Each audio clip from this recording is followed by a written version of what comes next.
Hey y'all, welcome to another powerful, brand new story.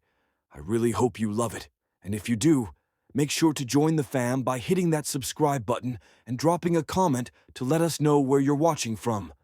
Let's dive in. The morning rush at Maple Street Diner was always the same, coffee cups clinking, orders being shouted across the counter, and the low hum of tired conversations. But to Emily Parker, it was home. The 26-year-old waitress moved between tables like a gentle breeze, balancing trays and smiles with equal grace. Her blonde hair was tied in a loose bun, a few strands falling into her face as she scribbled orders on her notepad. She didn't have much in life, just a small rented room above the laundromat down the street, an old car that coughed every morning, and a heart that couldn't stop caring. That was Emily's problem, people often said. She gave too much, thought too little of herself, and always put others first. As she poured another cup of coffee for Mr. Higgins, the retired postman who came in every morning, she noticed the tremor in his hand. "You okay today, Mr. Higgins?" she asked softly. He smiled faintly. "Just the usual, sweetheart.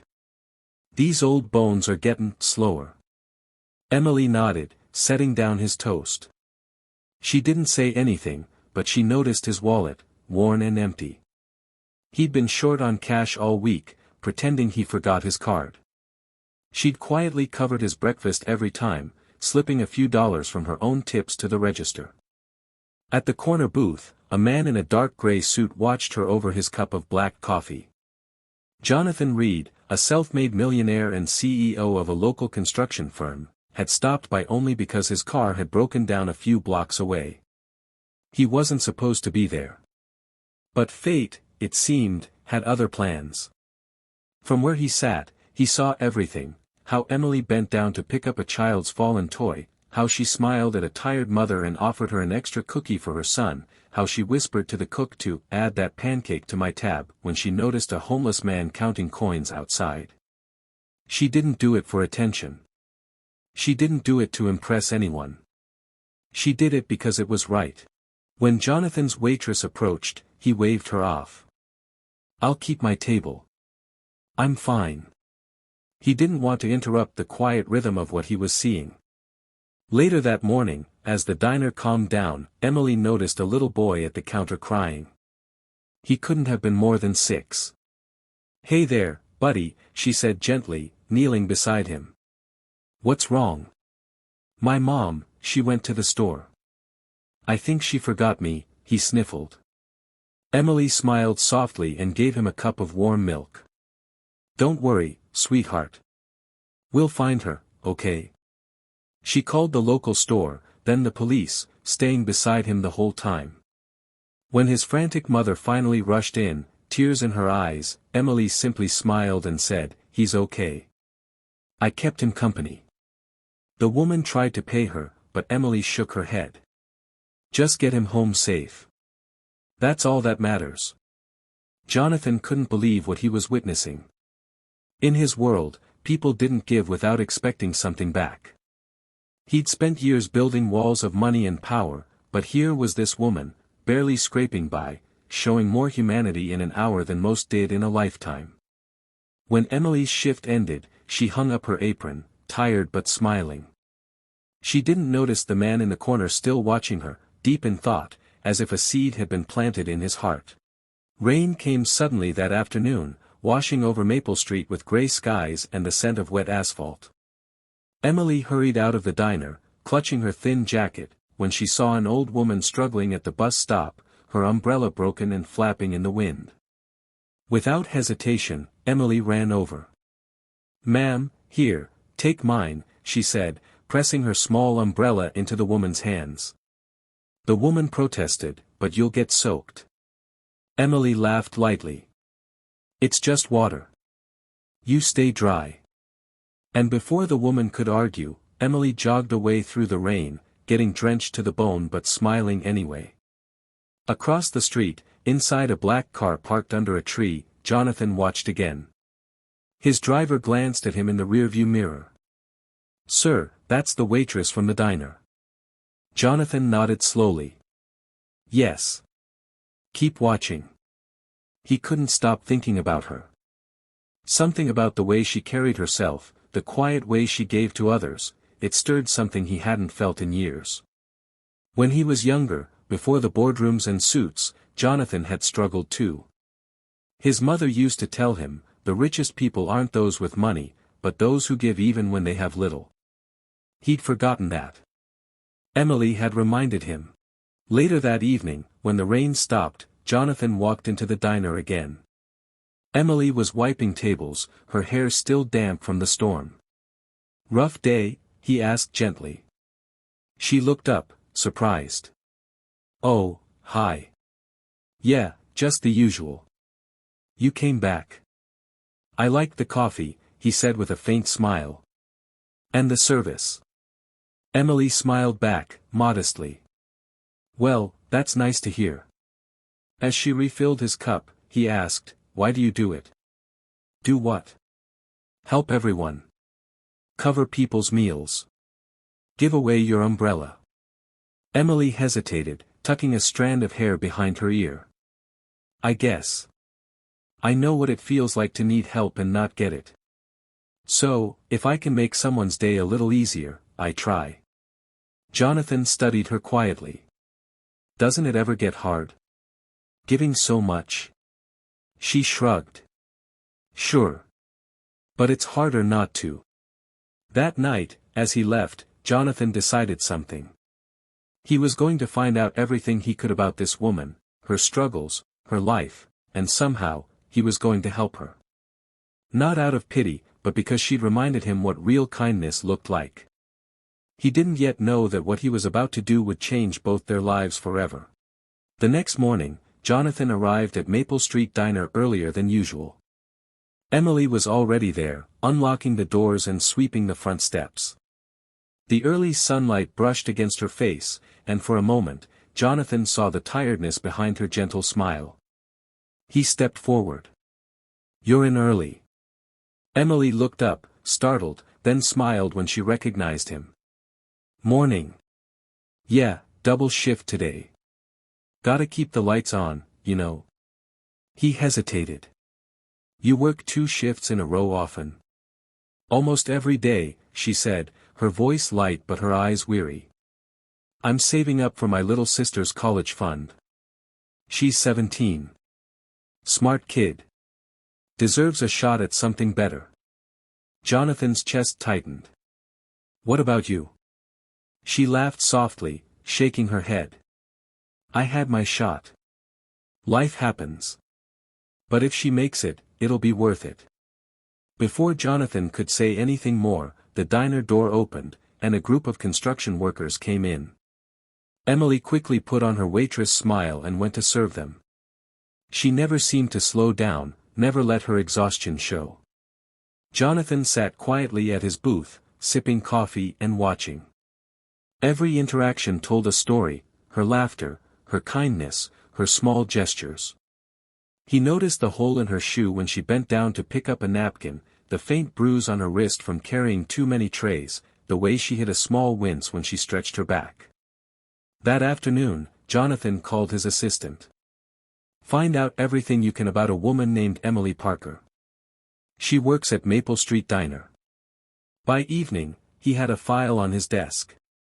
It told him what he already suspected: Emily lived alone in a rundown apartment, took care of her younger sister Lily, and was behind on rent. She had no car insurance, barely enough savings to get by, and had recently declined a promotion at a different restaurant because she didn't want to leave the regular customers she cared about. Jonathan leaned back in his chair, his heart heavy. She had every reason to be bitter, but instead, she was the kindest person he'd ever met. He knew what he had to do, but he had to do it right. Quietly. Without humiliating her pride. That night, as Emily walked home, she found an envelope taped to her door. No name, no return address. Inside was a simple note that read, "Thank you for being the kind of person who makes the world better. Consider this a small thank you." And beneath it, $500 in cash. Emily froze, her hands trembling. She looked up and down the hallway, confused. Who would do this? She wanted to return it, but there was no one to return it to. After a long pause, she clutched the envelope to her chest, tears filling her eyes. She didn't know that, just down the block, a black car sat parked beneath a flickering streetlight, and Jonathan Reed was watching, silently, making sure she got home safe. He whispered to himself, "You deserve more than this. Much more." A week later, the diner was busier than ever. Emily was on her feet from dawn till dusk, but something in her had shifted. The mysterious gift had lifted a small weight off her shoulders. She'd used part of the money to fix her car and buy Lily a warm coat for winter. She still didn't know who had helped her, but every morning when she looked at the sunrise, she whispered, "Thank you, whoever you are." Jonathan, meanwhile, had been working behind the scenes. He had quietly arranged for a major renovation project in town to use Maple Street Diner as the official meal partner. The deal would bring in thousands of dollars in new business, and Emily's boss, Frank Dawson, would soon need a new manager to handle the rush. He didn't tell her any of this, of course. He wanted her to think her good fortune came naturally, as a reward for her kindness. One morning, Frank called Emily into the office. She walked in nervously, wiping her hands on her apron. "Emily," he began, smiling awkwardly, "I don't know how to say this, but we just got the biggest catering deal this diner's ever had. A local construction company signed us for 3 months. We're gonna be packed. And I want you to manage it." Emily's eyes widened. "Me? Frank, I don't know if I can." "You can," he said firmly. "You've earned it. You know this place better than anyone." For the first time in years, Emily felt something spark inside her, hope. "Thank you, Frank. I won't let you down." That afternoon, as she stepped outside to take a breath, she saw Jonathan waiting by his car. He smiled, holding 2 cups of coffee. "Thought you might need a break," he said. Emily laughed softly, accepting the cup. "You have perfect timing." "So, I heard some good news," he said casually. "You heard already?" "I don't know how all this happened. It's like, things are finally turning around." Jonathan watched her, warmth in his eyes. Maybe that's what happens when good people finally get what they deserve. She smiled at him, not knowing that he was the reason behind it all. But fate had one more twist to add. That evening, as Emily was closing up the diner, she noticed a homeless man outside in the cold, shivering under a tattered blanket. Without thinking twice, she packed up the leftover pies and coffee, brought them to him, and sat beside him on the curb. "Here," she said gently.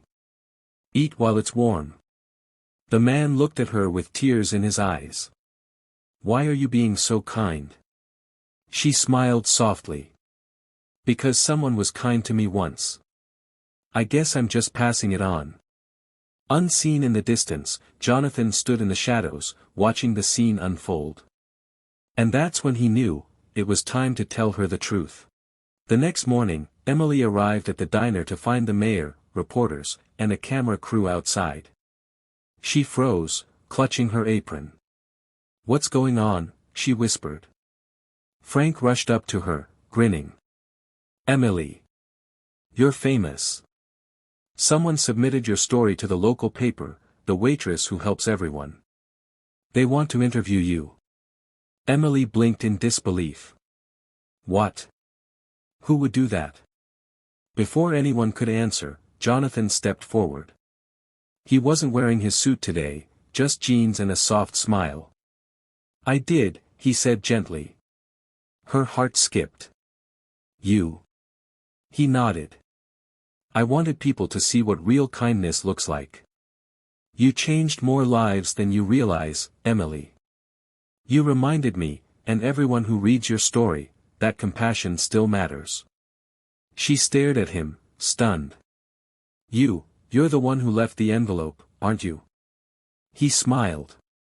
"I couldn't watch someone as selfless as you struggle alone. But it's not charity, Emily. It's gratitude." Tears welled in her eyes. "You didn't have to." "I know," he said softly. But you didn't have to help all those people either. You did it anyway. The cameras flashed, but Emily barely noticed.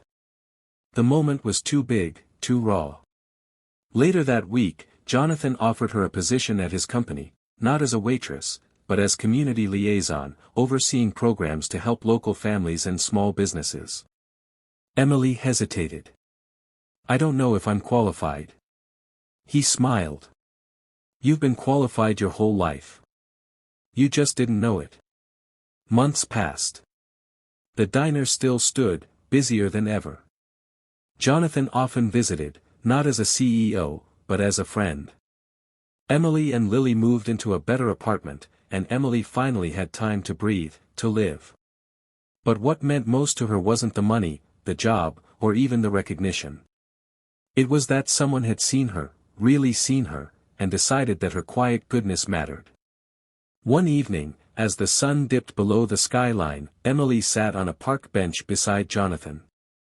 Children laughed in the distance, and fireflies flickered in the fading light. You know, she said, smiling softly, I used to think one small act of kindness didn't change anything. But now. Jonathan turned toward her. Now you know it can change everything. She nodded, her eyes shining. It did, for both of us.